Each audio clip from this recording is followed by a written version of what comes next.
નમસ્કાર વિદ્યાર્થી મિત્રો, હું શૈલેષ દલસાણિયા નિરંજન સ્કૂલમાં આપનું હાર્દિક સ્વાગત કરું છું. હવે આપણે છે ફંક્શન જોઈએ છે, જેમાં આપણે છેલ્લા 3 લેક્ચરમાં છે 15 ફંક્શન છે એ જોયા.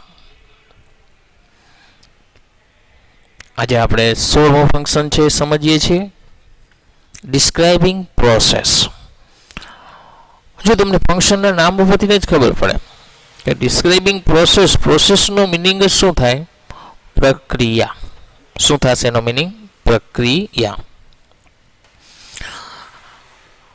કે પ્રક્રિયા એટલે કે એક ક્રિયા થાય પછી બીજી ક્રિયા થાય, એને પ્રક્રિયા કહેવાય. માની લો કે કોઈ એક ક્રિયા, હું એમ કહું કે મેં પહેલાં પાણી પી પછી ચા પીધો, તો એ શું થયું? પ્રક્રિયા થઈ. બે ક્રિયા એકી સાથે બનતી હોય, ટૂંકમાં એક પછી એક બનતી હોય સ્ટેપમાં, તો એને શું કહેશું? આપણે પ્રક્રિયા કહેશું. તો કે અહીં કોઈ પણ પ્રક્રિયાનું વર્ણન સૂચવવાની રીતે થતું હોવાથી આ ફંક્શનમાં આજ્ઞાર્થ એટલે કે ઇમ્પેરેટિવ સેન્ટેન્સનો ઉપયોગ થાય છે. એટલે કે આજ્ઞાર્થ વાક્યનો એમાં ઉપયોગ કરવાનો હોય છે.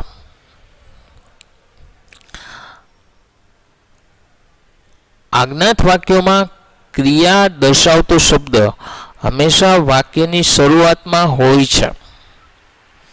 આથી નીચેની વાક્ય રચના વપરાય છે. પણ જો મિત્રો, આપણે આ વાક્ય રચના ઉપર નહીં જઈએ, પણ એક વસ્તુ યાદ રાખજો, કારણ કે વાક્ય રચના ઉપર જશું તો ઇમ્પેરેટિવ બીજી રીતે પણ બની શકે છે, અથવા પ્રોસેસ છે એ બીજી રીતે પણ આપણે દર્શાવી શકીએ છીએ. એટલે આપણે વાક્ય રચના ઉપર નહીં જાય, પણ આ એક વસ્તુ સમજી લેવાનું કે હંમેશા આજ્ઞાર્થ વાક્ય હોય, ઇમ્પેરેટિવનો મિનિંગ શું થાય?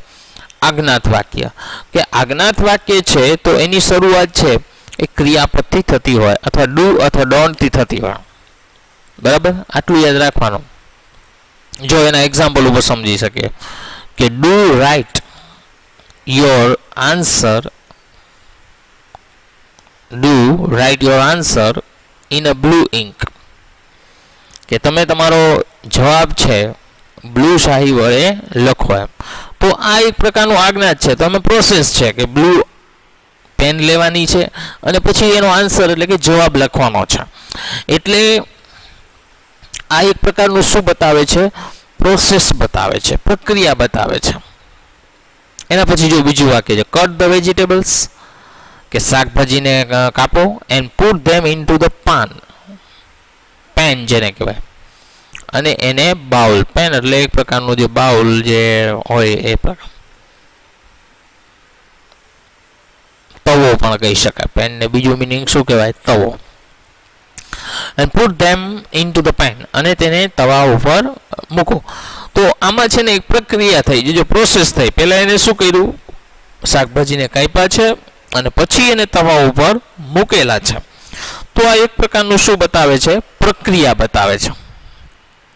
બરાબર?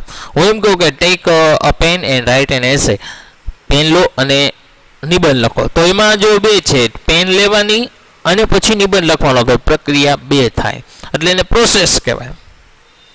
બરાબર? એટલે કોઈ પણ ક્રિયા એક પછી એક બનતી હોય ને ત્યારે એને પ્રોસેસમાં દર્શાવવાની હોય છે. એમાં મોટા ભાગના જે વાક્યો હોય એ આજ્ઞાર્થ ટાઈપના હોય છે, એટલે કે ઇમ્પેરેટિવ ટાઈપના સેન્ટેન્સ હોય છે. એટલે એ ખાસ ધ્યાન રાખજો. એના પછીનો 17મો છે ડિસ્ક્રાઇબિંગ પર્સન એન્ડ પ્લેસ. આ ટોપિક પણ ખાસ સમજવા જેવો છે, ડિસ્ક્રાઇબિંગ પર્સન અને પ્લેસ. પર્સનને વુ વડે દર્શાવાય અથવા વુમ વડે દર્શાવી શકાય, અને પ્લેસને વિચ વડે દર્શાવી શકાય. જો વુ એટલે કે જે, શું થાય એનો મિનિંગ? કે જે એ વ્યક્તિ માટે વપરાય. આમાં બે શબ્દો યાદ રાખવાના, વુ અને વિચ. વિચ શેના માટે વપરાય? વસ્તુ અથવા સ્થળ માટે વપરાય. બરાબર? અને વુમ પાછું શેના માટે વપરાય? કે જેનું, એટલે માણસ માટે વપરાય. બરાબર? એટલે આપણે ધ્યાન રાખજો, વુ, વિચ ને વુમ. તો કે નામ મુજબ ફંક્શન વ્યક્તિ સ્થળનું વર્ણન કરે છે, આથી તેમાં સંબંધક સર્વનામો વપરાય, જેમાં કે વુ કે જે કે જેણે. બરાબર? વિચ કે જે નિર્જીવ વસ્તુ માટે. વિચ શેના માટે આવે? નિર્જીવ વસ્તુ માટે આવે. હુઝ કે જેનો ની નું નૂન એટલે કે જે જેનો જેની જેનું જેના એવો મિનિંગ થાય. અને વુમ નો મિનિંગ થાય કે જેને, એટલે મનુષ્ય માટે વપરાય, માણસ માટે વપરાય. વુમ નો ઉપયોગ કરી વ્યક્તિ કે સ્થળ વિશે વિશેષ વર્ણન કરી શકાય છે. પણ આમાં જો તમને કન્ફ્યુઝન થતું હોય એક શોર્ટમાં ટ્રીક કહું કે વુ માણસ માટે વપરાય, વુમય માણસ માટે વપરાય, વિચ એ વસ્તુ કે સ્થળ માટે વપરાય. એટલે વીચ હંમેશા નિર્જીવ વસ્તુ માટે જ આવશે, માણસ માટે કોઈ દિવસ વીચ નહીં આવે. હા, પ્રાણી હોય તો વીચ આવી શકે. બરાબર.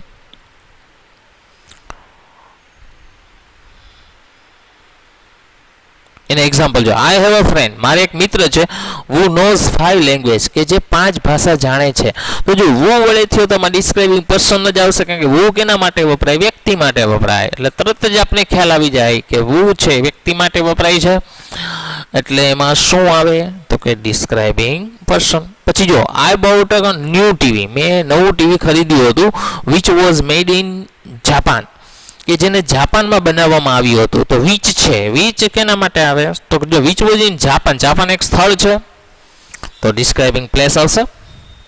પછી નિશાંત ઇઝ બોય, નિશાંત એક છોકરો છે, whose father is a doctor, કે જેના પિતા ડોક્ટર છે. તો આ શું બતાવે છે? Describing person. કારણ કે માણસ માટે જ છે હુઝ. આમાં કદાચ વુમ હોત તો પણ એ માણસ માટે હોય તો ડિસ્ક્રાઇબિંગ પર્સન જ આવત. એટલે શોર્ટમાં આમ યાદ રાખવાનું કે વુ, વુમ અથવા વુઝ એ માણસ માટે હોય ડિસ્ક્રાઇબિંગ પર્સનમાં વપરાય, અને વિચ છે એ ડિસ્ક્રાઇબિંગ થિંગ અથવા પ્લેસ બંનેમાં આવી શકે. એના પછીનો 18મો ટોપિક છે ઇન્ક્વાયરી એઝ નેચર. આને સામાન્ય રીતે સમજવું હોય ને તો ઇન્ક્વાયરી એઝ નેચર એટલે પ્રશ્નાર્થ વાક્ય. કોઈ પણ પ્રશ્નાર્થ વાક્ય આપેલું હોય, બરાબર, એટલે એને ઇન્ક્વાયરી એઝ નેચર કહેવાય. આના પહેલાં એક આવો ટોપિક આપણે શીખી ગયા જેમાં હતું સીકિંગ ઇન્ફોર્મેશન. આ સીકિંગ ઇન્ફોર્મેશન અને ઇન્ક્વાયરી એઝ નેચર બંને સેમ જ છે, બરાબર, બંને સરખું છે. એટલે ખાસ ધ્યાન રાખજો. આમાં પણ ઇન્વર્ઝન ક્વેશ્ચન આવે. ઇન્વર્ઝન ક્વેશ્ચન મેં તમને સમજાવ્યું તો ઇન્વર્ઝન ક્વેશ્ચન એટલે શું કહેવાય તો કે ક્રિયાપદ આગળ હોય કરતાં પાછળ હોય, આગળ પાછળ ઇન્વર્સ કરી નાખો, ક્રિયાપદને આગળ લઈ લ્યો કરતાને પાછળ લઈ લ્યો તો શું થઈ જાય? ઇન્વર્ઝન ક્વેશ્ચન થઈ જશે, બરાબર.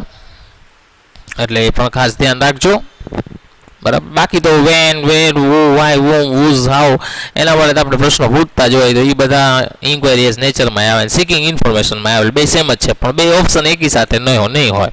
જો એના એક્ઝામ્પલ છે, what did you buy from market yesterday, કે તમે ગઈકાલે માર્કેટમાંથી શું ખરીદ્યું હતું. તો આ એક પ્રકારનું શું છે? પ્રશ્ન છે, એટલે ઇન્ક્વાયરી એઝ નેચર.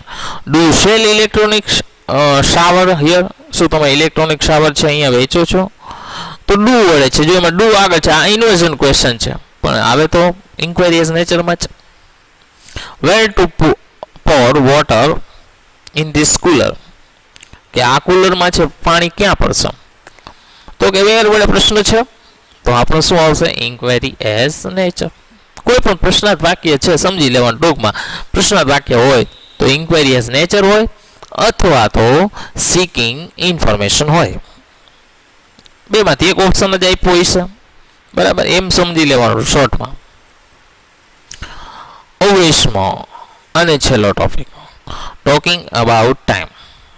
સમય વિશે વાત કરવામાં આવી હોય, બરાબર. એ તમારે વાક્ય તમે જુઓ એટલે તમને ખ્યાલ આવી જાય. તો એ છતાંય વાંચું છું. અહીં સમયના સંદર્ભમાં કોઈ ક્રિયા વિશે વાત કરવામાં આવી હોય, કોઈ ક્રિયા હજુ સુધી પૂરી નથી થઈ તો કોઈ ક્રિયા હમણાં જ પૂરી થઈ ગઈ છે, આવી બધી રચના માટે આ ફંક્શનમાં પૂર્ણ વર્તમાન કાળ એટલે કે have has plus past participle એટલે હેવ એઝ પ્લસ V3 હોય નો ઉપયોગ થાય છે. ખાસ કરીને ever, never, just, already, recently, yet, since અને ફોર જેવા શબ્દોનો પણ ઉપયોગ થાય છે, બરાબર. એટલે આવા બધા પણ શબ્દોનો એમાં ઉપયોગ કરી શકાય. ટૂંકમાં આમાં પૂર્ણ વર્તમાન કાળ હશે. તો જો અહીંયા પહેલું વાક્ય છે, I have not completed my project yet, કે હજુ મેં મારો પ્રોજેક્ટ પૂરો કર્યો નથી. તો હજી સમયની વાત છે. અને આ કયો કાળ છે તો કે પૂર્ણ વર્તમાન કાળ, પરફેક્ટ પ્રેઝન્ટ ટેન્સ છે, હેવ પ્લસ V3 છે અને યેટનો ઉપયોગ થયો છે. Have you ever scene, the peacock dancing in the rain. તો આમાં જો હેવ વડે પ્રશ્ન પૂછ્યો છે, પણ have you ever scene, scene છે એટલે પૂર્ણ વર્તમાન કાળ છે, ટોકિંગ અબાઉટ ટાઈમ આવશે. ત્રીજો છે Smith has already done his homework, કે સ્મિથે પહેલેથી જ એનું કામ પૂરું કરી નાખ્યું છે, એનું હોમવર્ક પૂરું કરી નાખ્યું છે. હેઝ ઓલરેડી, ઓલરેડી શબ્દ આવે, હેઝ પ્લસ V3 છે, ડુ નું V3 ડન છે, તો એના ઉપરથી ને ખબર પડી જાય કે આ પૂર્ણ વર્તમાન કાળ છે. તો આવા બધા જે સેન્ટેન્સ હોય એ શેમાં આવશે, તો કે ટોકિંગ અબાઉટ ટાઈમમાં આવશે. આ ખાસ ધ્યાન રાખજો, બરાબર. તો મિત્રો અહીંયા આપણા ફંક્શન છે પૂર્ણ થાય છે. આની પ્રેક્ટિસ આપણે એક્સરસાઇઝ છે કરાવશું, એ ખાસ ધ્યાન રાખજો. ઓકે, અહીંયા સુધી રાખીએ છીએ. Thank you.